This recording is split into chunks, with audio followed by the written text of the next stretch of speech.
안녕하세요, 예란주입니다. 안녕하세요. 오늘은 어떤 콘텐츠예요? 오늘은 지금 한옥마을에 저희가 와 있거든요. 그래서 최근 몇 년을 통틀어서 제가 제일 좋아하고 소개시켜주고 싶은 책을 좀 들고 와봤어요. 평소에 책 읽는 걸 진짜 좋아하시잖아요. 네, 좋아하죠. 요즘에는 바빠가지고 올해 들어서는 좀 많이 못 읽었는데 그래도 한 달에 한두 권은 꼭 읽는 것 같아요. 예전에는 거의 하루 이틀에 한 권씩 읽었어요. 진짜요? 네. 그리고 책을 읽는다는 행위가 중요한 건 아니야. 나도 책을 읽을 때 제일 좋아하는 순간이 어떤 순간이냐면 한 페이지를 펴놓고 그냥 내가 그 얘기를 읽다가 상상하는 그 순간을 사랑해. 그 순간이 제일 난 좋아해. 책은 100권을 읽는 게 중요한 게 아니야. 한 권을 읽더라도 내가 느끼고 상상하는 게 중요하지. 그렇습니다. 그러면은 제일 첫 번째로 소개해 주시고 싶은 책 있어요?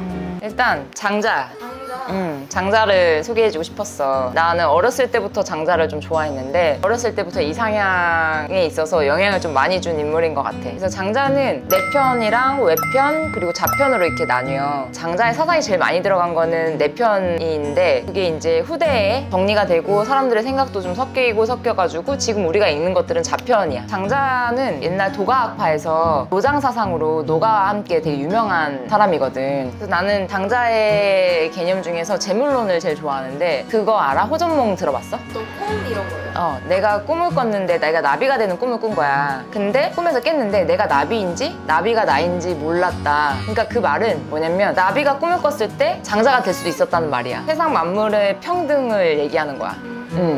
내 이상향이 누구에게나 평등하고 어느 곳에도 속박되지 않는 자유로운 삶을 살고 싶었어. 어렸을 때부터 그런 걸 추구한 게 장자도 재물론에서 얘기했던 것처럼 추한 것과 아름다운 것 그리고 높고 낮은 것 이 모든 것들이 평등하다고 얘기했거든. 그게 재물론이야. 근데 나는 그런 재물론이 너무 나한테는 좀 가슴 깊게 다가왔던 것 같아. 지금 이거는 시조같이 되어 있거든 이렇게.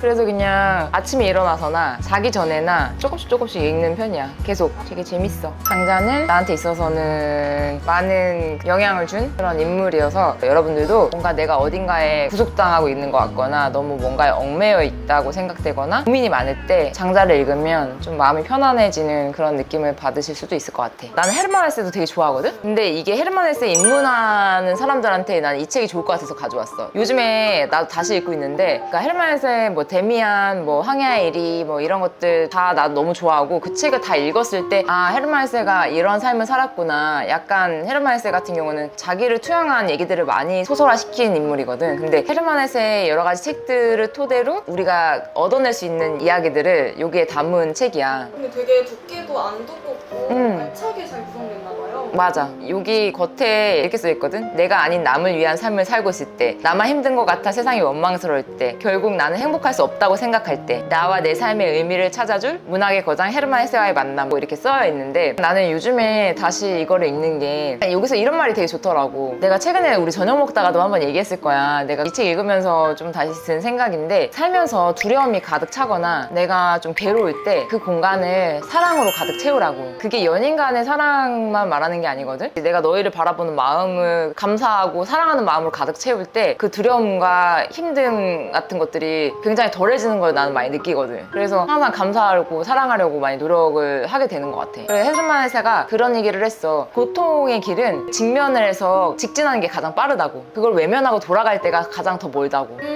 맞는 말이에요. 나는 그 문제를 직면해서 그 길을 바로 통과하는 직진하는 길이 가장 빠른 길이라고. 그래서 이거를 읽고서 너무 좋잖아? 그러면은 헤르만 헤세의 뭐 데미안이라든지 그런 책들을 읽어보는 것도 추천해. 꼭 읽어봐야겠어요. 읽어보세요. 헤르만 헤세가 또 그런 얘기를 했어. 어차피 인생은 그저 그런 별거 아닌 것들의 연속이라고. 그렇지만 그 사소한 것들 안에 행복은 그냥 숨어있을 뿐이라고. 그래서 가장 직설적인 답은 그 공간을 사랑으로 채워라. 그런 뜻인 것 같아. 맞아요. 미워하는 것도 좋게 보려고 하면 크게 안 미워 보일 것 같아요. 괜히 미워하고 비난하고 자기 스스로를 사랑하지 않는 그 순간부터 괴롭기 시작하거든. 맞아요.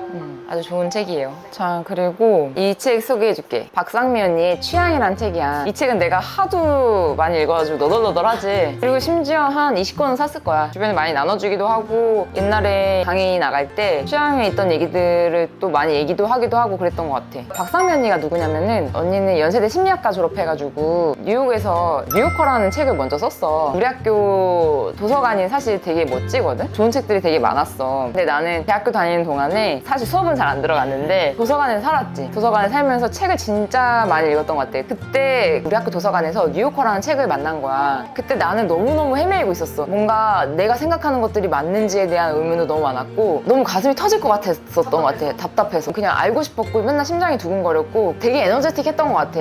나 혼자 속 안에서. 그때 뉴요커라는 책을 우연히 읽게 됐는데 어머 이거 뭔 일이야. 문체하면 그냥 내가 사고했던 모든 거에 동조하는 나랑 생각이 너무 같은 여자를 만난 거야. 그러다가 이제 박상면이라는 사람을 너무 좋아하게 됐고 그 언니가 이제 번역도 많이 하거든. 그래서 번역도 되게 멋진 책들 많이 해. 그래서 번역본들도 많이 읽었고 난 언니 에세이를 되게 좋아해. 언니 문체를 좋아하고 언니의 지성을 사랑했거든. 근데 그 중에 이제 취향이라는 책도 되게 좋아. 그러니까 취향의 중요성을 알려주는 거야. 취향이 우리 인간에게 있어서 취미 같은 느낌이 있잖아. 취향이 약간 그 정도라고 사람들은 생각하는데 절대로 취향은 그런 게 아니라 취향은 예를 들어서 한 공간 안에 취미가 한 뭐 책상의 세 번째 서랍 정도 같은 느낌이라면 취향은 인간의 모든 거를 뒤바꿀 수 있는 본질 같은 게 취향이라고 생각하면 될 것 같아. 생각보다 되게 엄청난 거였네요, 취향이라는 게.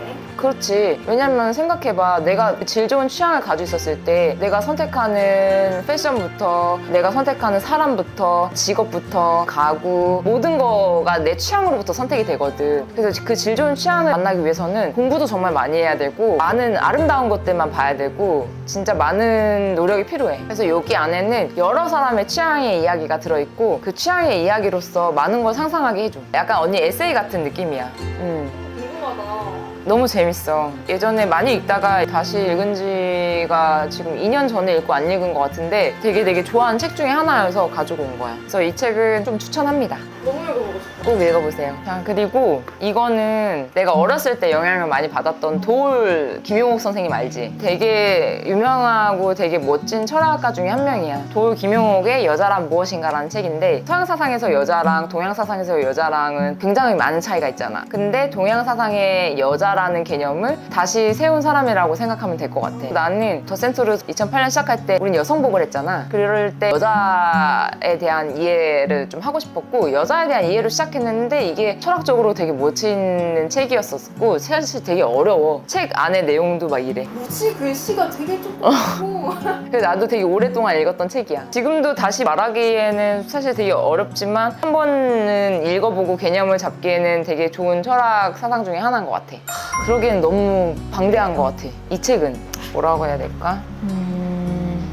아까 어떤 블로그에서 많은 사람들이 인상 깊었다고 얘기한 한 줄이 있어. 여자란 인간의 문제는 여자란 특수성을 통해 도달하는 인간의 문제이다. 어렵지. 그래서 나도 되게 어려웠어. 어렸을 때. 나는 이거 23살? 그때부터 읽었거든? 그래서 매년 읽었을 때마다 아 이랬구나 이랬던 것 같아. 뭔가 이 책이 계속 내가 이해를 되게 많이 하고 싶었던 책이었어. 지금 4번째 책인데 역대급 어렵습니다. 조금 어렵네요. 네.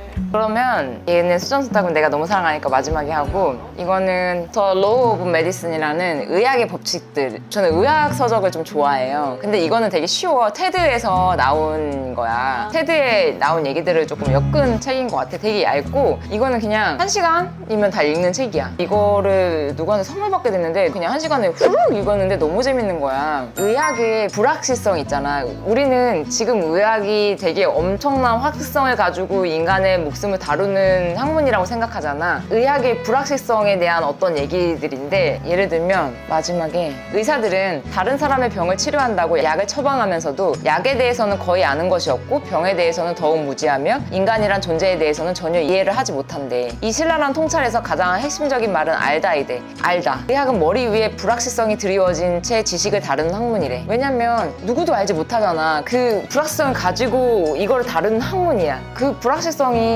나는 되게 뭐랄까 좀 아름답다고 생각했거든. 여기서 더 읽어주면 의학은 머리 위에 불확실성이 드리워진 채 지식을 다루는 학문이라 했잖아. 그 불확실성은 가장 젊은 과학인 동시에 가장 인간적인 과학이기도 하다. 이 말 이해가 가? 왜냐면 나는 의학이 항상 멋지다고 생각하고 동경하는 이유는 가장 너무너무 섬세하고 가장 불안하고 불안전하고 가장 아름다운 일이라고 생각이 들었거든. 그 목표는 인간을 살리는 데 있잖아. 근데 우리 옛날에 생각해봐. 막 수술을 하고 뭐 하면서 그 얼마나 많은 실패가 있었겠니. 그 불확실성 속에서 어쨌든 이 수술이 아니면 죽으니까 인간은 거기에 따라야 되고 의사를 믿을 수밖에 없고 의사는 그 불확실성을 아는 채로 굉장히 많은 지식을 총동원하고 또 계속 그거를 또 파헤치고 의학은 계속 발전하잖아. 그런 불확실성에 대한 어떤 이야기들이야. 그래서 그것은 가장 섬세하고 가장 인간적인 학문이라고 얘기를 하거든. 그래서 나는 굉장히 의학이 아름다운 학문이라 생각해. 아, 그리고 마지막 책? 네, 저의 최애 그리고 저의 롤모델. 수전수택의 많은 책들 중에서 이 책을 가져온 거는 입문서로 굉장히 좋다고 생각해. 나는 수전수택의 책을 읽으면서 컬렉션에 대한 어떤 상상도 되게 많이 했고 어떤 페이지를 읽다가 그 페이지를 열어놓고 상상을 할 수 있게 해준 나의 꿈 같은 책이야. 꿈꾸게 해준 나의 잠 같은 책. 근데 굉장히 멋있어. 수전수택에 나는 40살 때를 사랑하거든. 나중에 나이 들었을 때보다 40살 때 수전수택이 너무 멋졌던 것 같아. 40 중반의 인터뷰를 담은 책이야. 조나단 콧이라는 사람이랑 수전수택이랑 인터뷰를 한 책이야. 여기서 첫 머리말이 뭔지 알아? 사람은 무엇에 대해서든 철학을 할 수 있다고 얘기해. 철학을 할 수 있대. 예를 들어서 사랑에 빠지면 사랑이 뭔지 생각하기 시작하잖아. 그게 철학의 시작이라는 거야. 사유하는 거, 생각하는 거. 그래서 인간은 누구나 철학을 할 수 있다. 굉장히 쉽지. 수전수택의 관점들에 비해서 인터뷰 형식이기 때문에 뭔가 되게 가볍게 수전수택이 어떤 관점을 가진 사람인지 어떤 철학을 가진 사람인지를 알 수 있어. 여기서 내가 굉장히 나랑 동질감을 느꼈던 파트가 있거든. 저 역시 스스로를 주변인이라고 생각하진 않는데 딱히 길가에 앉아있거나 마약을 하고 싶은 마음이 들지도 않고 아웃사이더라고 생각하지 않는다는 거야, 자기 스스로를. 근데 저는 지나치릴 만큼 가만히 있지 못하는 편인데 그런 불안을 굳이 진정시키고 싶지도 않대. 반대로 저는 더 전전긍긍하면서 더 많은 에너지를 갖고 더 많이 움직이고 싶어요. 굳이 주변적이고 싶다면 엄청나게 많은 일을 시도하면서도 그중 하나도 제대로 마치지 못한다는 의미에서 주변적이고 싶대. 그러니까 조금 다른 의미의 아웃사이더가 되고 싶다는 얘기야. 하지만 세상 만사 다 치사한 쥐새끼들의 경쟁이라고 생각해서 일을 하지 않는다는 의미에서라면 사양이래. 저도 물론 그 치사한 경쟁이라는 데에 동의하지만 제 노력의 일부는 그간 해온 일들에 무너뜨리거나 다른 일들을 하려고 시도하는 데 들어가고 있다는 거야. 그러니까 한 가지가 잘 되고 있다는 생각이 들면 더 이상 그건 하고 싶지 않다고. 근데 내가 이렇거든. 예를 들어서 다 해놓고 과제 밤새도록 너무 잘해놓고 그 다음날 학교를 안 가는 것처럼. 그게 굳이 치사한 쥐새끼들의 경쟁이라고 생각해서 그런 게 아니라 그냥 아무 생각 그런 거에 대한 생각이 없었고 오히려 그냥 그 다른 사람들이 목표하지 않는 것을 목표로 하는데 주변적이고 싶다는 거야. 그게 주 목적이 되고 싶다는 거야. 나는 그런 생각을 하고 살았었는데 수전수택이 약간 그런 생각을 많이 가지고 있더라고. 뭔가 책을 읽다가 나도 이런데 이런 부분이 있으면 진짜 소름 끼칠 것 같아요. 그럴 때 그 사람을 사랑하게 되는 것 같아. 그렇죠. 빠지게 되고 어쩔 때 있잖아. 나는 과일을 별로 좋아하지 않지만 어떤 미친 듯이 맞아떨어진 어떤 문장 하나를 읽었을 때 그날 아침에 오렌지가 엄청 맛있게 느껴지는 것처럼 미친 문체와 그 맞아떨어지는 맥락을 만났을 때에 약간 짜릿함이 있는 것 같아. 나는 나만 이런 게 아니었구나. 그런 동질감, 어떤 위안 이런 것들이 있는 것 같아. 나는 그래서 책을 좋아했던 것 같아. 어떤 소설에서도 이런 에세이에서도 다른 사람들의 사유하는 방식이라든지 그런 가치관을 발견했을 때 되게 감사하고 위안이 많이 돼서 내가 불안하거나 내가 두려울 때 책을 많이 읽었던 것 같아. 요즘에 올해 들어서 우리가 일도 많고 약간 여러 가지 그러다 보니까 책을 좀 가까이 하지 못했었는데 내가 다시 책을 지난주부터 조금 많이 읽기 시작했는데 되게 좋더라고. 마음이 좋고 좀 행복하고 약간 그래서 다시 원래의 나로 돌아가서 책을 좀 많이 읽어야겠다 이런 생각을 했어. 시간이 나면 책을 읽습니다. 너무 좋은 취향인 것 같습니다. 그쵸? 네. 나는 진짜 내가 너무 좋아하는 책들인데 다른 분들한테도 약간의 울림이 있었으면 좋겠다 이런 생각이 들어서 준비해봤는데 만족스러우셨으면 좋겠고 좋은 의미가 됐으면 좋겠네요. 그러면 여러분들한테 좋은 의미가 되길 바라면서 저희는 다음 컨텐츠로 또 찾아뵐게요. 안녕히 계세요.